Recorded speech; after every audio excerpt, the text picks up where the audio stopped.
And thanks for pushing it forward to now. That's really, really helpful for us. Oh yeah, for sure. Yeah. What time is it there where you are? 11 a.m. Oh, okay. Cool. That's what cool. about you guys? It's 7 p.m. We're hence the beer. We're not just drinking beer in the morning. Can you pass me? Yeah.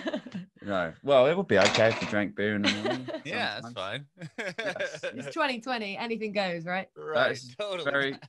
That's a very cool record player you've got there behind you. Oh, thank you. What is that? Honestly, it's like the cheapest thing ever. Victola? No idea. It's like a no-name brand. Basically, I found this thing in a discount store like right after Christmas, and it was like on mega clearance, and it was like I think less than $20 or less than $30. No, that's cool. Wow, it looks really cool. Is that a record on there, or is that just the white? Is it just? Oh no, that's a record on there. It's a white record. Cool. You've got a white record. That's cool. A white record on the white record player. Yeah, man. Doesn't matter what it sounds like. It's just right. It looks cool. Like. It's Noah Gunderson. I don't know if you know him. No. That's the record on there, I think. Oh, cool. Awesome, man. Well, again, thank you for doing this. Our podcast is all about your guys' journey in music and how you got to where you are now. Great. Yeah, man. Cool. So you guys, where'd you guys both grow up? Well, I grew up in like the middle of England. I was born in a place called Banbury, and Archie grew up in a much cooler place. Archie grew up in Somerset. Is that cooler? I think so. I'd say I don't know if it's cooler. What's Banbury's quite cool. Is it? I don't know. To be honest, I don't think either places are that cool, really. Somerset's great. Yeah, I grew up in the countryside. Do you know the UK at all? Not really. Not a whole lot. Right. So it's in the southwest. So you've got the sort of the leg that sticks out at the bottom left of the map of the UK. Somewhere like near there. That's basically where I grew up in the country. Okay. I think it's cool. I think it's very cool, actually. Well, how did you guys get into music? Well, you know what? I think for both of us, it was kind of stemmed from we kind of come from two families who really love music. So I think for both of us, that was a real kind of like, that was a real joy to have that in our lives from a young age. Like my dad is just absolutely loves music, plays a little bit of guitar, but not like a guitar nut. But yeah, just like, I guess, because my parents loved it and they just kind of really enjoyed the fact that I loved it. I kind of went ahead, kind of joined the school choir, did that for like 10 years. And then when I said that I wanted to get into, performing, I think I was like 13 and I was like, Dad, I want to do some like open mic nights. And he was like, great, yeah, let's do it. And so he'd like drive me out, like after school, we'd just turn up at these like empty pubs and I'd play and yeah, so they were just like really supportive. So I didn't really think that much about it when I was growing up. Were you playing your own songs at 13? Like at these yeah. open mic nights? Oh wow, okay. Yeah, I mean they were awful. They were so bad. But yeah, I mean I was doing. I haven't heard any of them. You do not want to hear them. No, I've heard this one that was called Jam on Toast. That's correct. Is that right? Yeah. That's correct. Well, banger. I can't believe that hasn't come to fruition during Ferris Sylvester. I'm so glad it hasn't. Why? How does it go? I know the first line goes, I don't brush my hair and I say the wrong thing. You don't brush your hair and you say the wrong thing? Yeah, that was the first line. Well, nothing's changed since. Yeah, pretty much. 10 years on and I'm literally the same, exactly the same. Wow, cool. That's hilarious. So how'd you get into music? Yeah, well, my dad plays really good guitar, and I used to go through his CD collection, which started off in alphabetical order. He had like thousands of CDs in all in these nice little drawers, and I would go right, AC/DC, like that. I stick that on the CD player, and then literally all the way through to ZZ Top, I guess, and then I would just never ever put them back in the right order. and then fortunately I never had to, because then at some point then the iPod and iTunes and Spotify took over, and so now the CDs are basically obsolete. I think they still have some, but they're still in totally the wrong order from me. But yeah, similar to Issy, playing gigs at a young age. I actually had I was gigging when I was like about 14, I think, playing. Tell the name of your band. I was in a band called Marble Fields. That was my first ever band. And then after that, Marble Fields split up. I left Marble Fields with an argument aged 14 or 15, and we all went, no, this is not right. And then and then formed another band called Penelope's Agents. Another very strong name, banging name. And we had songs like, I mean, the classic one, I don't know who's ever heard it. We were Diamond River Valley. That's quite a funny one. We had Fire on a Horse's Mane. That's a good one as well. Yeah, that'd be a good album title. Yeah, so good. I'm trying to think what else we had. We had loads of songs. We had Queen of the Night. That was quite a good one, actually. Wow. Yeah. We knew. Who was that about? Well, we knew loads about prostitutes when we were 15. Yeah. It was an obvious thing to write about, really, wasn't it? Right. Write about what you know. Right. Yeah. Well, so how did you guys end up meeting, and how did the band form?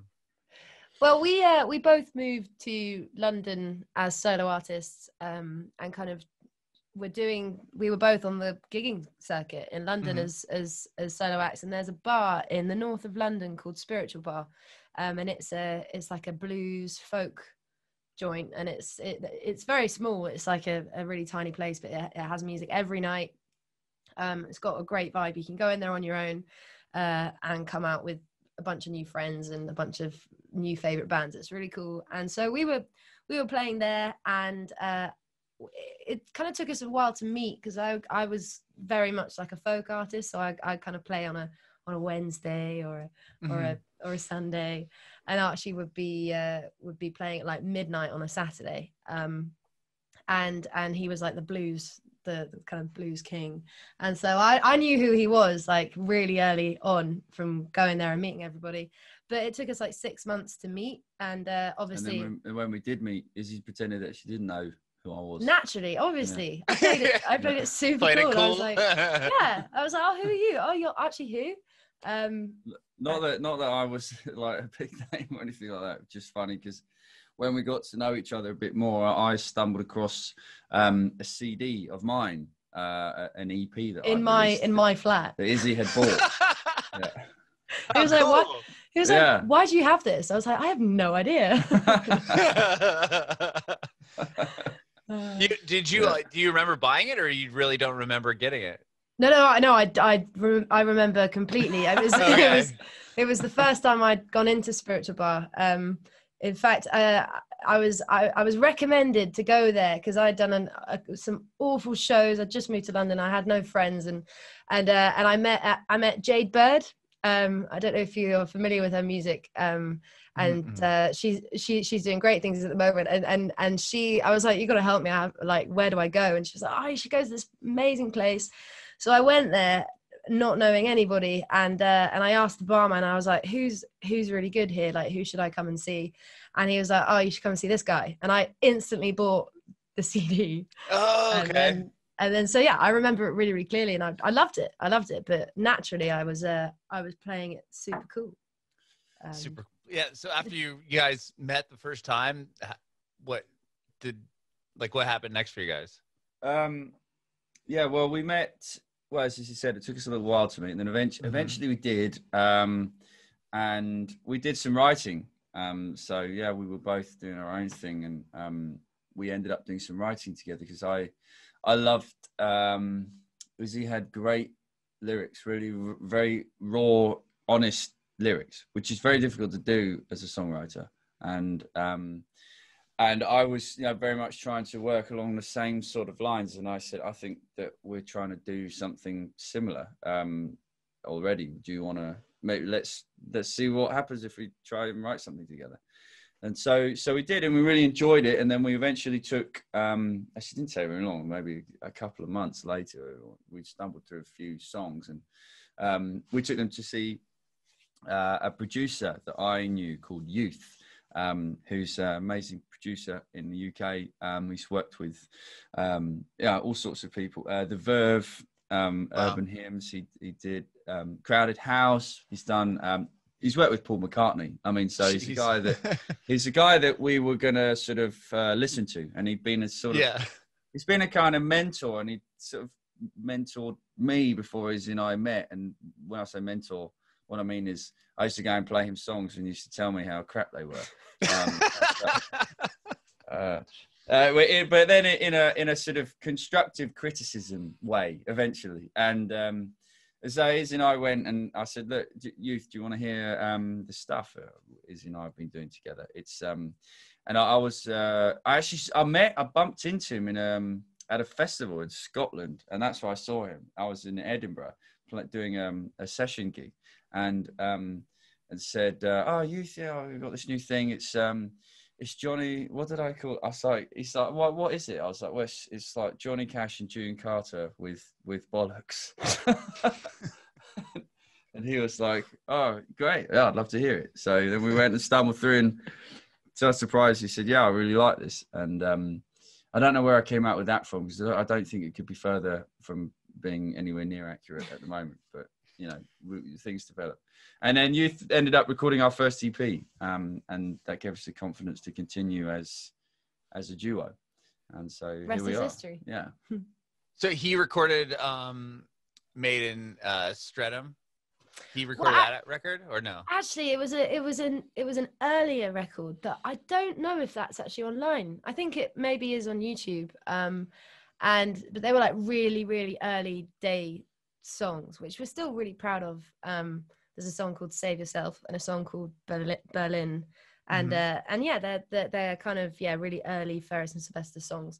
But yeah, doing the record with Youth, he taught us so much, and then we came away from that experience and just kind of wrote all this other stuff kind of straight off the bat, and that's what then came to form Made in Streatham, which was kind of the first, I think, proper thing that we did as like as an actual band. Like when we worked with Youth, I don't think we even had a name. No. No. we were, it was really kind of like, it's like a project, whereas by the time we did Made in Streatham, we kind of knew who we were a bit more. We knew what we wanted to say and what we wanted to sound like. So we recorded Made in Streatham in our kitchen in the flat that we lived in Streatham Hill in South London. Oh my gosh. Yeah, so kind of a different experience to working with a producer like Youth, but it was good. Yeah, so you went from working with him, and then you decided to make a record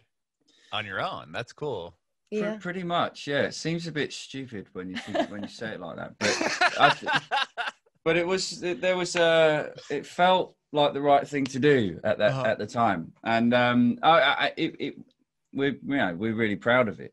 And as Issy said, you're always developing as a songwriter, as artists.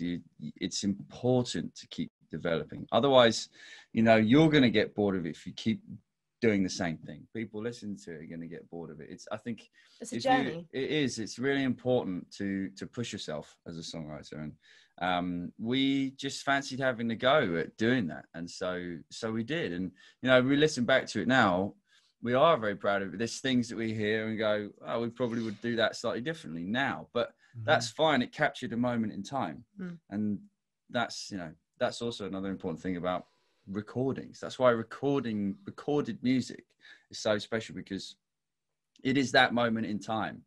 And sometimes you record something and think, "Oh no, the drums or the snare doesn't sound right," and it's like, well, so what? It sounded right at the time, so go with it. And that's kind of what we did for Made in Streatham. Wow. So with the first EP or the first record you did you guys, is that what kind of like established you? Were you touring and trying or playing locally together? Is that kind of like what were getting you in the door to play certain venues and stuff? You know what? No. Oh. What do you mean no? Well, we were kind of playing at Spiritual Bar a lot, but when we did Made in Streatham, we kind of wanted to use that as a way to kind of open up other doors. Like we didn't have a manager, Okay. we didn't have an agent, we didn't have a team at all. It was just kind of the two of us. So the answer to the question is yes. Well, I understood the question differently. Could Okay, you well, you repeat answer the it. question, please? I was wondering, like, what did you guys do with that first EP, the one that's like not on Spotify and stuff? Did you, like, after you made that right. record, were you playing locally? Like, you said that you guys established early on Yeah. and then recorded that record, but were you guys pushing it as a band at that point? Am I right? No, you're right. Sorry, I misunderstood. So when we were working on Made in Streatham, yeah, we didn't have a manager, we didn't have an agent. We were kind of doing local gigs. I think we put on a couple of shows, kind of like self-promoted shows, and we were really enjoying it. And I think it's so hard, isn't it, in those early days to kind of figure out what you want to do, find your feet, find your team that are going to fly your flag. It's really hard at the start, especially when you're kind of, I think probably looking back on it now, we would have considered ourselves maybe a bit undercooked, to what we do now.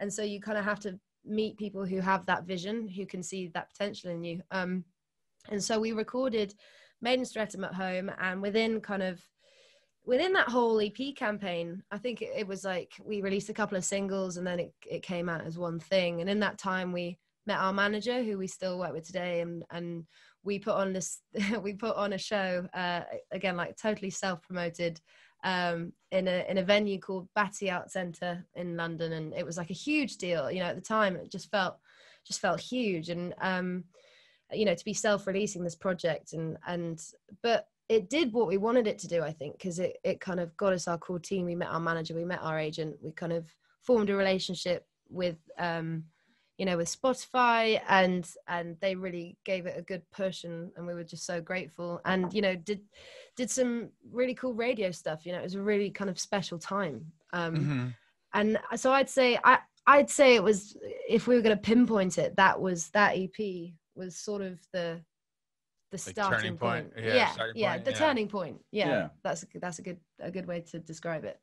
Well, yeah, because I'm like, is that how you said you got some support from Spotify? Were they like playlisting it and some of their tracks?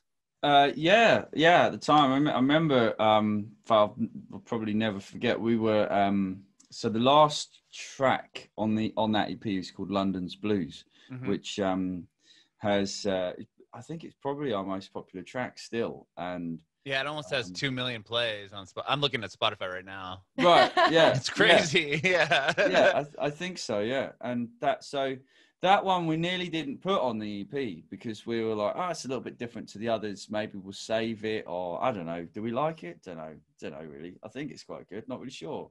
And then, that's just funny. I remember recording our flatmate. There's some applause at the end, and that was our flatmate and his brother. We got them to come in and applaud, and it just was it was good fun to record. And we'd released I think 2 singles or 3 singles, and that was the last one. And we were working with a label services company, so basically we were self-releasing, but the people that we were working with were said, no, you should put out London's Blues as a single, as the last single, or as the lead single from when you release the EP. And it got on the New Music Friday playlist in the UK on Spotify. And I remember people were ringing us and texting us in the morning, because we didn't even think to check, because we didn't think that was going to happen. We just thought there's no point even looking. It didn't even cross our minds. And we had all our friends in the morning saying, "Oh, your song London's Blues is like next to God knows who, like Katy Perry and stuff." And we were like, "What?" That was good. That was like the first big playlist we got, and it was like Spotify have like a viral chart for like all the countries, and it was kind of creeping up the viral chart. And we were just kind of we were down in the south of England on the beach with my dogs, and we were just kind of like, this is a bit weird. We're not kind of used to this. It was a very, very magical time. Yeah, but sounds like it'd be pretty exciting to see your song climbing up like that. Yeah, literally by the hour. It was just like for a couple of days, it was like number 40, and then it kind of topped at like number 12, and we were like, oh my God. That's crazy for a song that you guys wrote or recorded in your kitchen. Yeah. Well, that song actually, if you listen to it, the backing vocals, I think the lead vocal maybe, we actually recorded that. That was one of the first things we ever recorded as a duo. In your bedroom. It was in my bedroom. We had a little tiny interface and a cheap condenser microphone, like super cheap, and just the effect on that was just we put it through an amp plugin on Logic, and that shouldn't really ever tell anyone that really, and we never changed it. We literally never changed it because we really liked the sound of it. So then when it all it was mixed by a guy called Martin Morenu, and we were like, don't touch the backing vocals, they're perfect, do not touch them.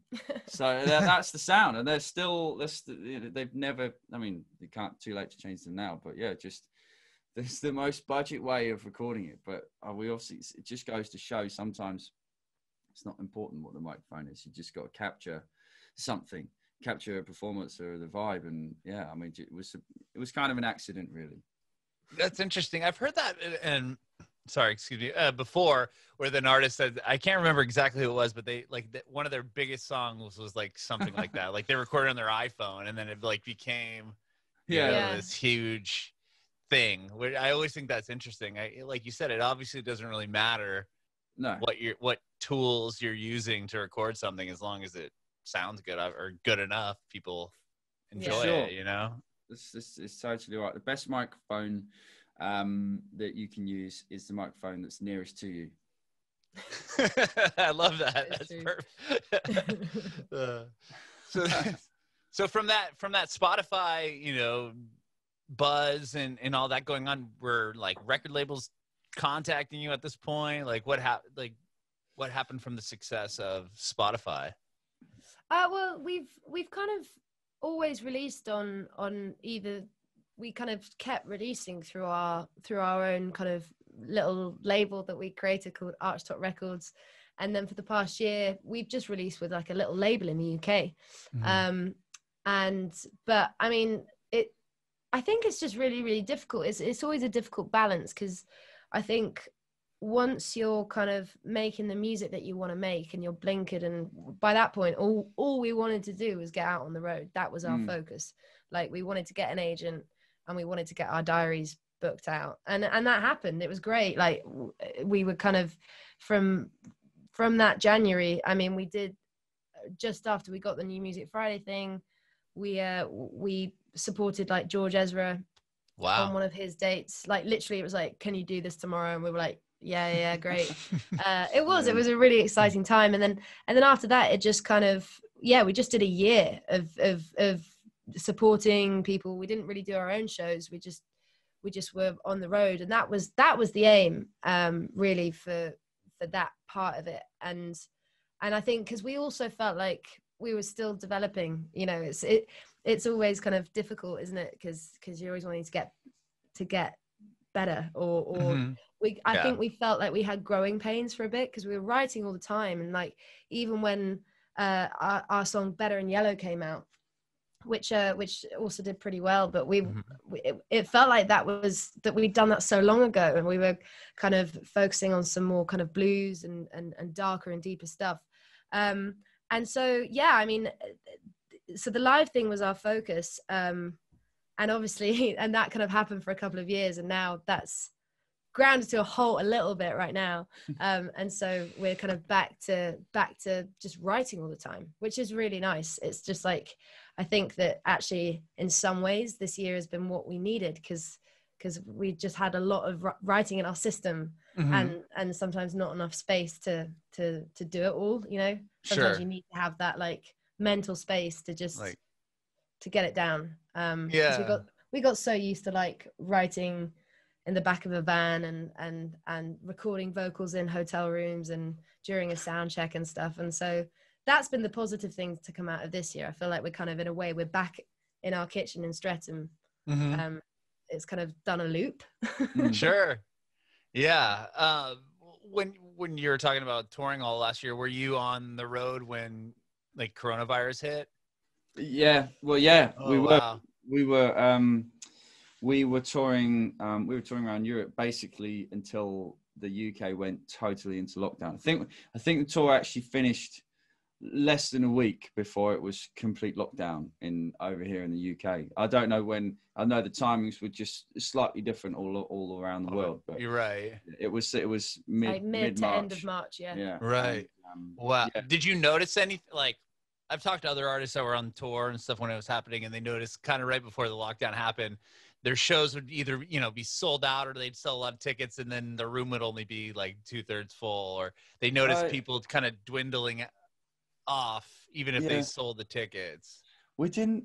I think that no, we probably should have noticed that, to be honest. But no, we didn't. People were quite stoic, really. They were, and respectful. To get on with it. Everyone was kind of aware. Okay. But I think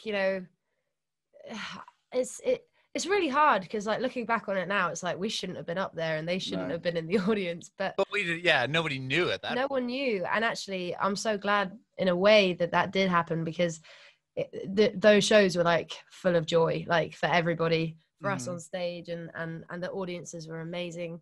I think for us, it really what hit us hard was it was just before South by Southwest and stuff, so we were due to come out to the States, and we were due to do our first tour over in the States, and obviously that all didn't happen. And so when I think we were kind of just going and doing these shows, and so even though we were hearing all this stuff, there were still people in the audience every night. And then this one night we were all sat around having a beer after the show, and we got the email saying, America's cancelled. South by is not happening. Southwest was cancelled, yeah. And it was just kind of like, it really, I think for all of us, that was the first time when we went, oh yeah, wow, okay, this is not going to be over quickly. Yeah, we still didn't totally realize the scale of the whole thing at that point. I still don't think anyone did. We were really surprised when South by Southwest was cancelled, but looking back now, it's like, what they didn't have a choice. Yeah, they couldn't have let it go ahead. Yeah, it was interesting because like the bigger bands started canceling tours, and you're like, okay, why is Pearl Jam canceling their tour? And then you could slowly see, everybody else kind of dropping off. Yeah. And once South by pulled the plug, it was like Coachella pulled the plug, like everybody. Yeah. That was like quickly went. And South by Southwest was like the water gates, was like opening the floodgates. Yeah. But then everyone was still kind of like holding out for Glastonbury over here. And then never going to happen. Because it was like, it's their 50th year, and the lineup was like insane, and I mean, there's been a lot of obviously a lot of disappointments this year, but it's also important to see the good things in it. Like, as I said, I feel like over the past 6 months, we've kind of had the time to develop that bit more. Like, we recorded our debut album. We actually finished it at the start of this year, which is a real shame, because obviously this year has kind of pushed that right back. And the release has been postponed. But in that time, we've kind of shaped our second album, and it just feels so exciting. We're like, we just want to get it all out there now.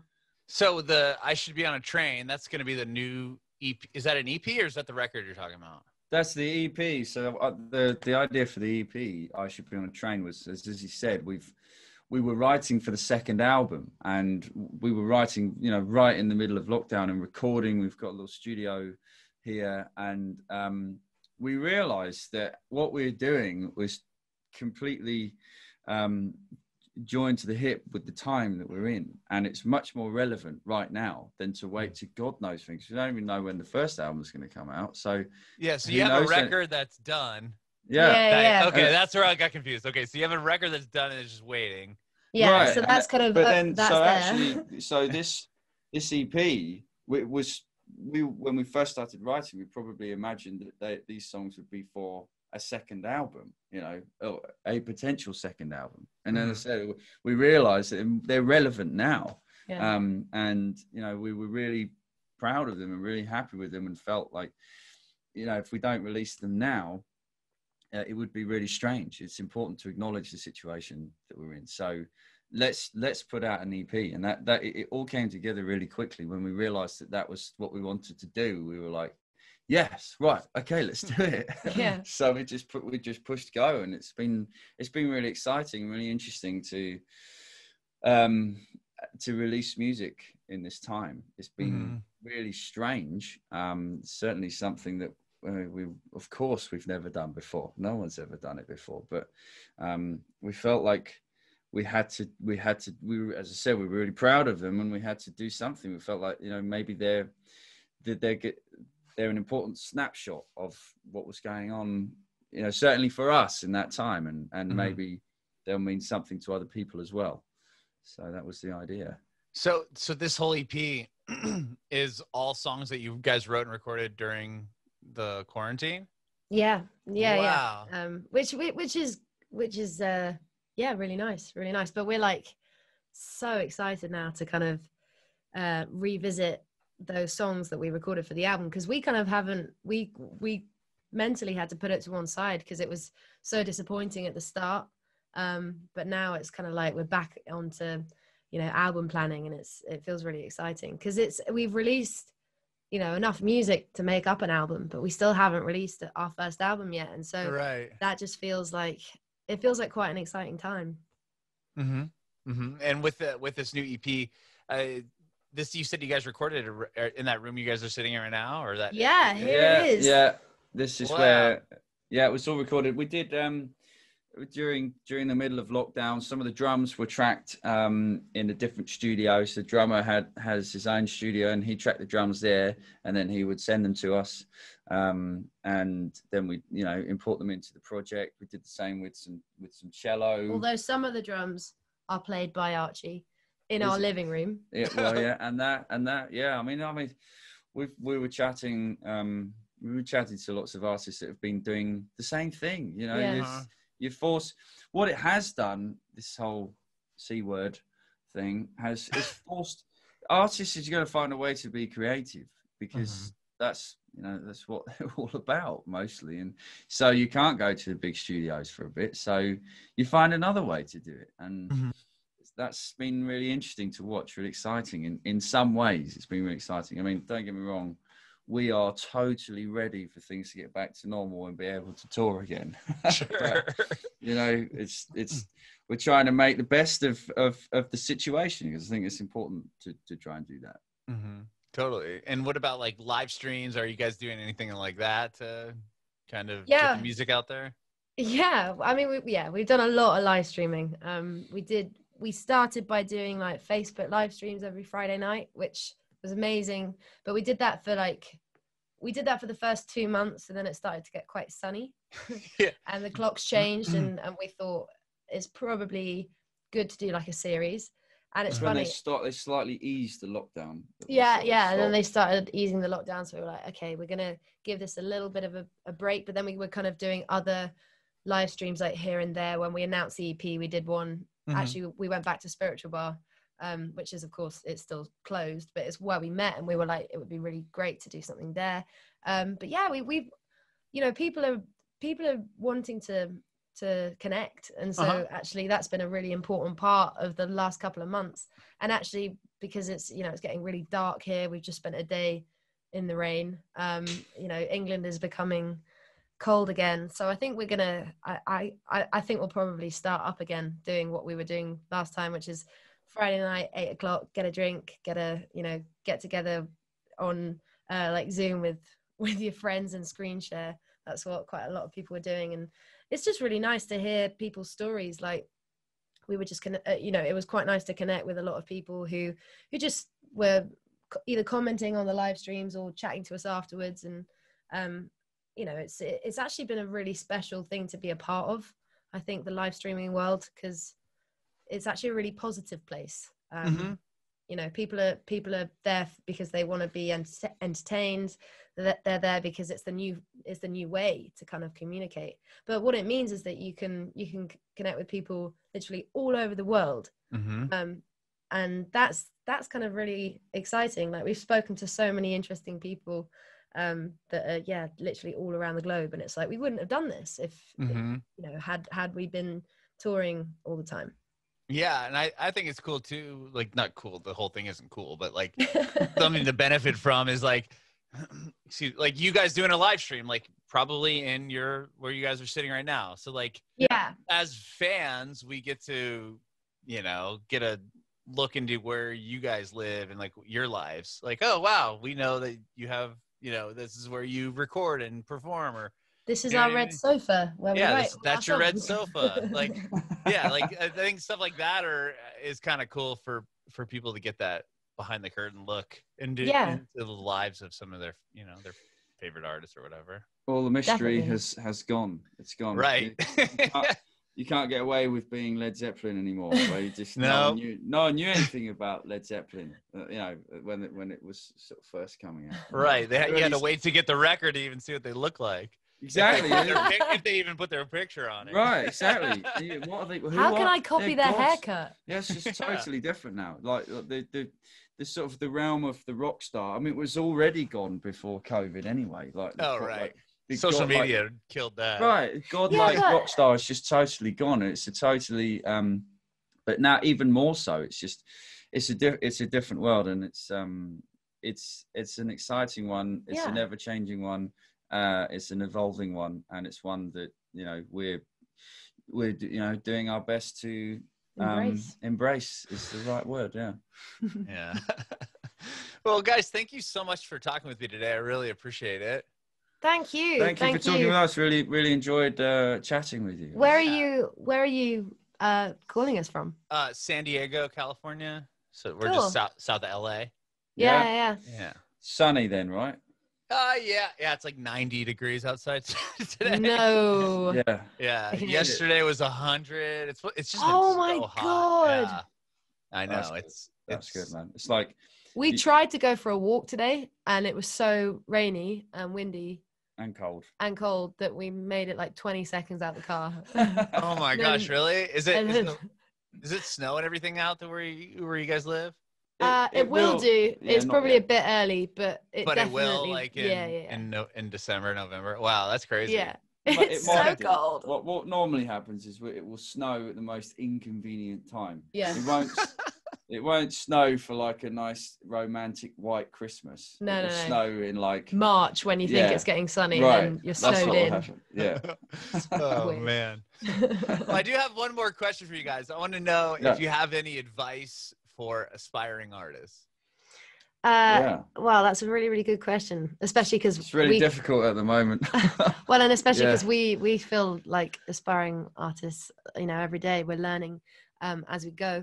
But I think what we have always kind of come out thinking is that it's okay to make mistakes, because sometimes I mean we still need to learn that lesson, because we can be kind of quite tough on ourselves. But you know, everyone's journey is different, and it can be really, really hard if you look at it, you know, if you're on Instagram or even Spotify, or you know, you see other people's careers, you can kind of feel like you're getting things wrong all the time and that you're doing things differently.